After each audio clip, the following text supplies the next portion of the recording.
Futebol além das quatro linhas. Apresentação: Lucas Garbelotto. Alô, ouvinte da Rádio Mackenzie. Chegamos agora com mais um programa Futebol além das quatro linhas. Visando sempre pautas que fogem do cotidiano e da grande abordagem na mídia, hoje falaremos sobre violência sexual nas categorias de base do futebol brasileiro. E para isso eu formei aqui um time de excelência no assunto.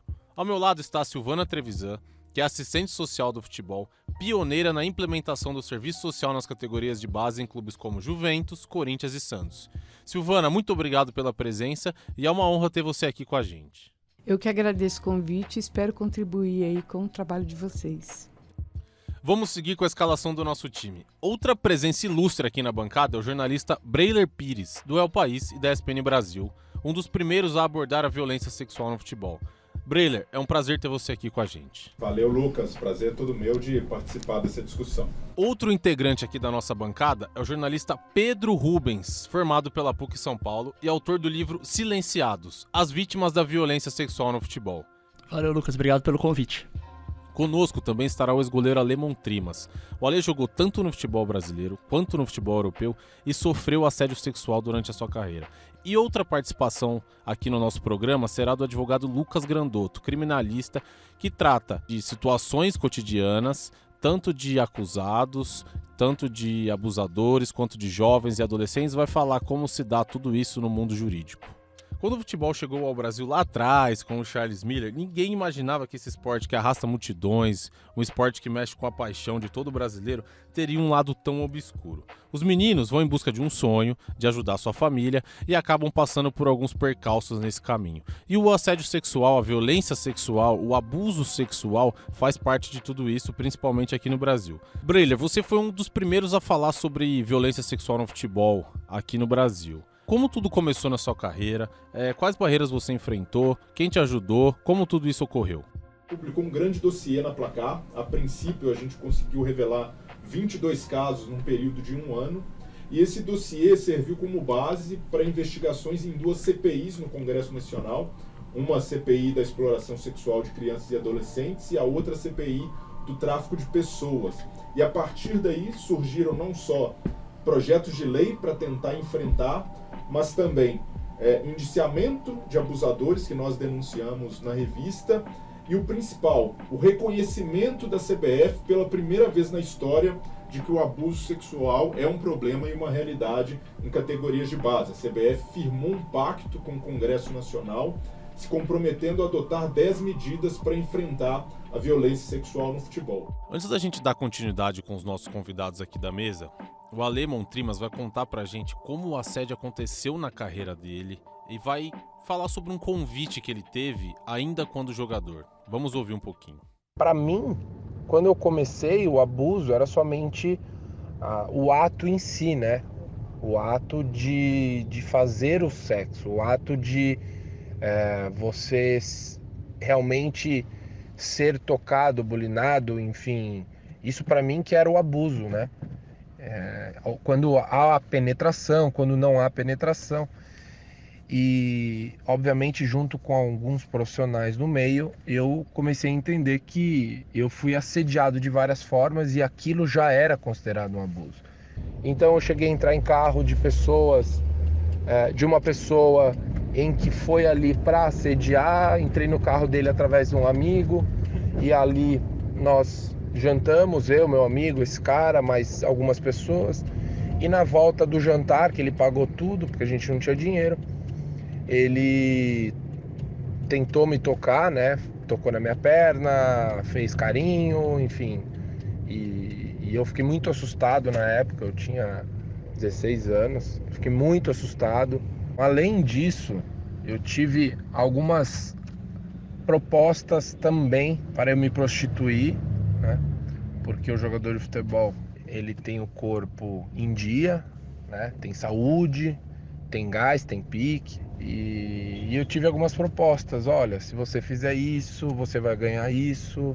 E eu lembro que quando eu recebi essa proposta, eu venho de uma família onde eu não precisei do futebol para sustentar ninguém. Meu pai tinha sua casa, minha mãe também, meu pai tinha seu trabalho, enfim. Então eu não precisava do futebol para sustentá-los. Eu não tinha esse peso nas minhas costas que muitos colegas meus têm. A minha realidade era diferente e isso me ajudou também a não cair nisso. Eu lembro que quando aconteceu, todas as situações que aconteceram, meu pai, que era muito mais próximo de mim na parte do futebol, eu lembro que eu sempre troquei ideia com ele abertamente. Pai, aconteceu isso, isso e isso. E meu pai sempre perguntava como é que você reagiu, qual foi sua reação. Ele nunca quis intervir porque se eu estava sozinho nessa situação, era sozinho que eu tinha que resolver. Então o que ele tinha para me fazer era orientar de que maneira que eu tinha que reagir nessas situações. Silvana, como o Ale disse, ele teve o apoio da família, do pai, ele não precisava do futebol para ter uma vida digna, uma vida decente.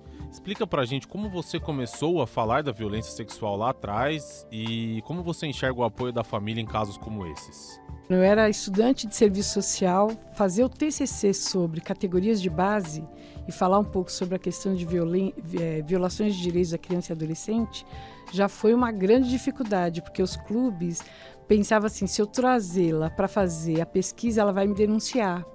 Então ninguém abria as portas para falar sobre a questão de violações de direitos da criança e adolescente, que busca essa carreira para se tornar um profissional e ter ascensão social. Não são somente as famílias de classe baixas que procuram essa ascensão social. Existe também a classe média que busca a visibilidade do filho na questão midiática também. O Ale, ele fala de uma questão que os pais orientavam eles, mas nós sabemos que muitos meninos são oriundos de lugares periféricos do Brasil, onde a maior oportunidade é o futebol. E isso acaba sendo um canal de violações de direitos e de violência também. Hoje nós temos mais de 527 mil abusos sexuais cometidos no Brasil. 60%, 65% é com crianças e adolescentes. Para situar o nosso ouvinte, como eu disse para vocês, o Lucas Grandotto, advogado, vai nos explicar as diferenças entre o abuso sexual e o assédio sexual.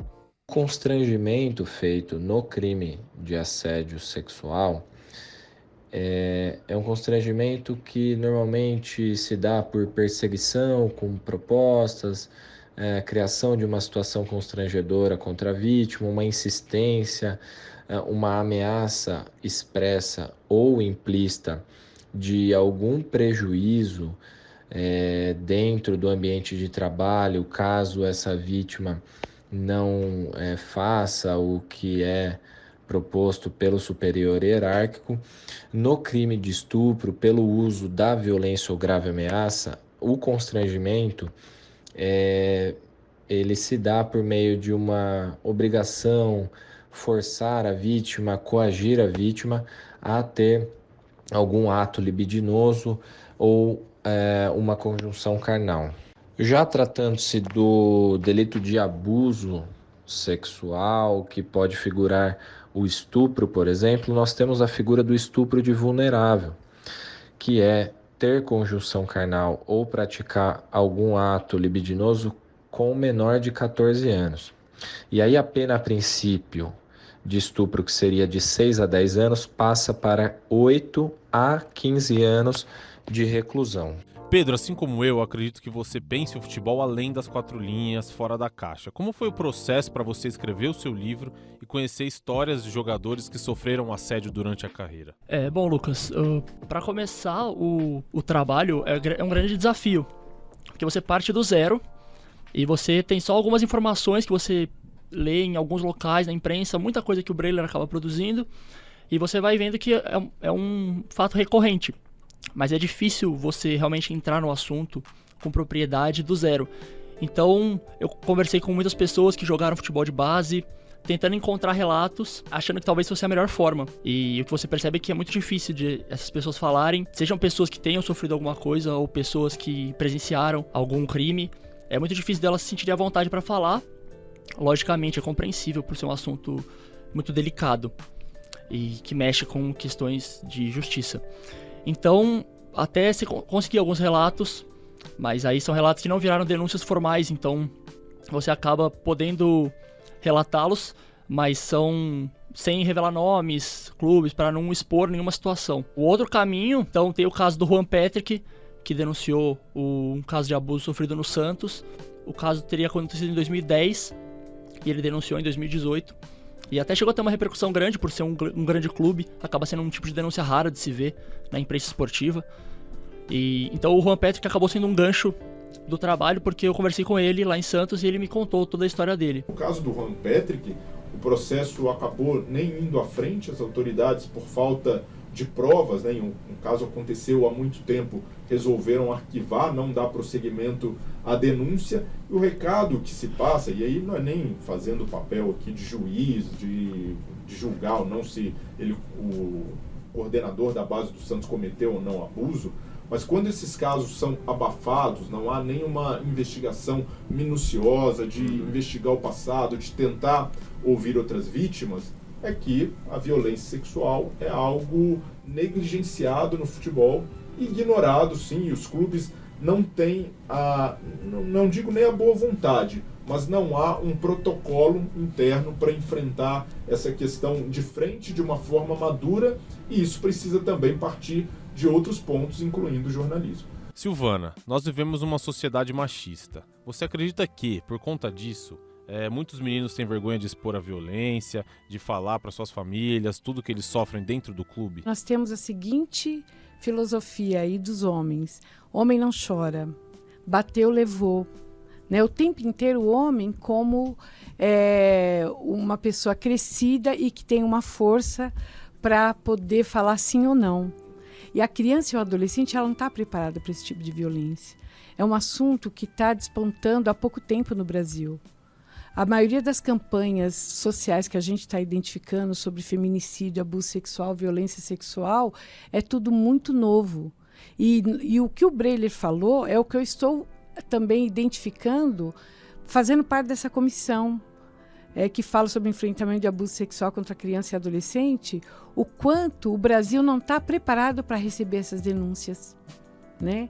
E no futebol, a maior dificuldade que nós temos, primeiro, porque o menino morre de vergonha de falar sobre essa questão. Eles têm vergonha, porque quem está no futebol, qual é a figura que o jogador de futebol representa? Forte, né? Guerreiro, lutador, e de repente viril. Como é que ele vai falar que ele sofreu esse tipo de violência do corpo dele? Né?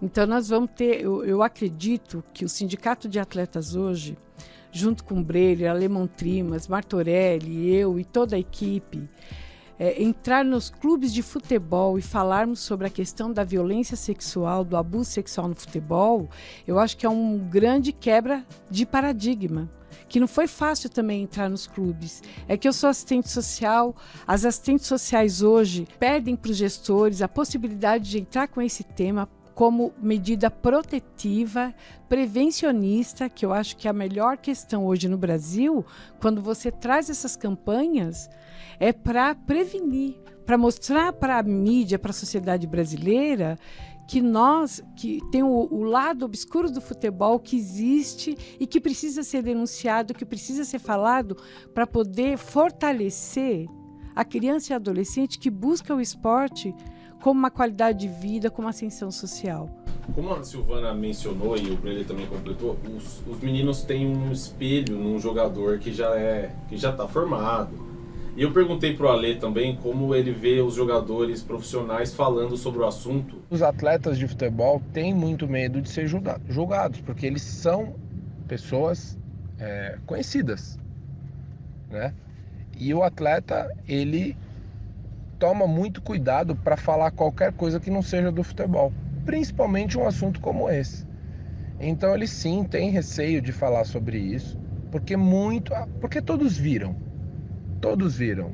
Um jogador profissional de futebol, ele no mínimo, eu afirmo isso sempre, ele ou viu ou viveu uma situação de assédio ou abuso. Então assim, a reação dos jogadores, elas são boas, eles estão aí, quando precisar de campanha, dá para contar com eles, claro, mas até um certo ponto, porque ninguém quer estar exposto a um escândalo. A verdade é essa. E isso é um escândalo, por isso que é um assunto muito delicado, né? Envolve muitas vezes crianças, jovens, adolescentes. A gente percebe que eles, falando sobre a questão, parece que ele está denunciando os clubes. Então, ele acaba tendo receio de aprofundar mais. É muito difícil falar sobre essa questão. E os jogadores deveriam estar mais preparados para todas as atividades de marketing social, todas as campanhas sociais. Não é só a questão do abuso sexual. Eu fiz uma atividade uma vez com o Aranha, no Santos, sobre a questão do racismo, e ele estuda sobre isso, ele discorre com uma propriedade, mas nós vimos que outros jogadores não conseguiam nem falar o que era racismo, o que era discriminação. Então eu falo que esses temas sociais que refletem na nossa sociedade, é muito difícil você ver um jogador erguer a bandeira e continuar. Pedro, ao escrever o seu livro, você conseguiu acesso aos times de futebol, aos clubes e como foi falar com jogadores consagrados? É um campo complicado. Buscar falar com atletas que ainda estão em atividade, como a Silvana falou, é muito desafiador, porque eles sentem que é uma luta contra os próprios clubes. Então eles evitam falar muito, então você acaba buscando ex-atletas, e alguns toparam falar comigo, mas é um discurso, muitas vezes você acaba vendo um discurso no sentido de falar que reconhecer que é um problema, mas tentar relativizar, dizendo que é um problema social, que é um reflexo da sociedade, e que os clubes têm que saber ouvir os dois lados, e que pode ser uma denúncia infundada, tentando de certa forma desvalorizar um pouco esse processo, desconsiderando que talvez que uma vítima, uma pessoa que denunciou um caso de abuso sexual, dificilmente estaria inventando aquilo por causa do constrangimento que ela se coloca a passar por causa daquilo. Então você fala com ex-atletas e o discurso às vezes vai nesse sentido. Mas o Zé Elias é um que teve muita coragem de falar pro livro, de falar das condições precárias que eles enfrentam na base, de como as crianças estão vulneráveis e como isso realmente acontece, que ele pessoalmente não sofreu aquilo. E ele poderia ter tomado uma atitude de, eu não sofri, fingir que não sabia de nada.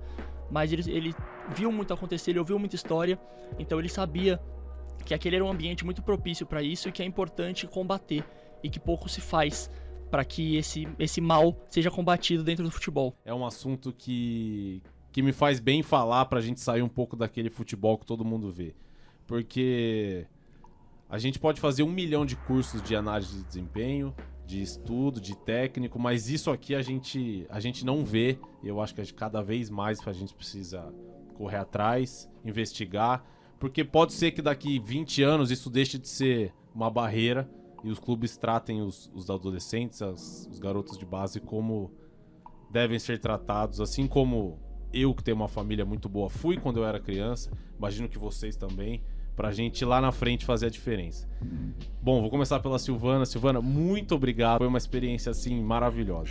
Eu que agradeço e te parabenizo, porque você está trazendo um tema que poucos querem falar, né? Eu conheço só o Breiler e agora você. E o Pedro também, tive o prazer de conhecer. Pedro, valeu pela presença, parabéns pelo livro. Espero que esse livro chegue na mão de muitas pessoas que com certeza pode fazer muita diferença. Isso, Lucas, obrigado. Eu que agradeço e parabenizo você de volta pelo projeto. Acho que o jornalismo a gente tem uma função social de contar a história, de falar por quem não tem voz. Não tem voz, exatamente. Então esse trabalho que você está fazendo aqui é muito importante, não só nessa área da violência sexual, mas em todas elas. Esse lado B é um trabalho muito importante na função do jornalista. Então, parabéns e obrigado pelo convite para participar. Obrigado você. Breiler, mais uma vez, obrigado por estar aqui no Mackenzie, por ser esse cara solícito, pelas coisas que você faz, pelo jornalista que você é. Valeu. Valeu, Lucas, e continue sempre tratando desses e de outros temas tão necessários, né? Colocando a mão em vesperos, porque a gente, como jornalista, tem essa missão, né? Como o Pedro falou, eu acredito nessa função social do jornalismo. A gente consegue gerar um impacto pensando com os pés no chão, um impacto no nosso bairro, na nossa rua, no nosso universo de atuação, no futebol, por que não? Porque eu gosto muito desse jogo, cresci amando futebol e eu faço isso porque eu não quero acabar com ele ou só mostrar o lado negativo. Eu quero que ele seja melhor, quero que ele acompanhe as evoluções da sociedade e nada como o futebol, como a Silvana falou, para mostrar mazelas e para levantar grandes discussões, e a partir do jornalismo a gente pode fazer isso. Então, parabéns pelo afinco de tratar desse tema. conte sempre comigo e é sempre bom ver novos atores, né, nessa luta, a gente pode chamar assim, pelos direitos de crianças e adolescentes no futebol. É isso. Acho que tudo isso que a gente faz é realmente por amor ao futebol, porque senão a gente nem tava sendo uma massa de futebol, a gente ignoraria qualquer coisa. Muito obrigado a todos. Foi um prazer tê-los aqui no nosso Futebol Além das Quatro Linhas. Espero que a gente volte em breve com novas pautas, com novos assuntos e para tentar fazer de fato uma diferença na sociedade e no jornalismo. Muito obrigado. Foi um prazer. Este programa não reflete a opinião da Universidade Presbiteriana Mackenzie. Seu conteúdo e abordagem são de responsabilidade de seu autor.